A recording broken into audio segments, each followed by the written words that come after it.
अस्सलाम वालेकुम वरहमतुल्लाहि वबरकातुहू। मोहतरम व्यूवर्स, क्या हाल है आपके? तबीयत, सेहत, मिजाज कैसे हैं? माशाल्लाह आज जुम्मतुल मुबारक है।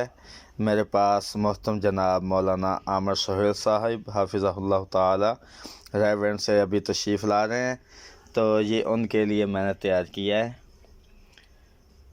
सर्दियों के ख़ास तोहफे भी इसमें हैं, तो आप दोस्तों ने ये बताना है देख के कि निमको के साथ इसमें क्या क्या चीज़ डाली है।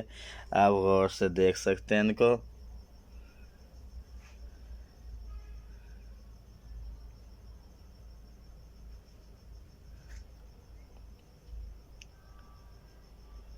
तो हम उलमा कराम के साथ अच्छा रवैया अपनाएंगे, खिदमत करेंगे, उनके साथ ताल्लुकात अच्छे बनाएंगे, मोहब्बत करेंगे, तो इंशाअल्लाह अल्लाह ताला भी अजर देगा और हमें भी बहुत ज़्यादा जो स्वाब मिलेगा।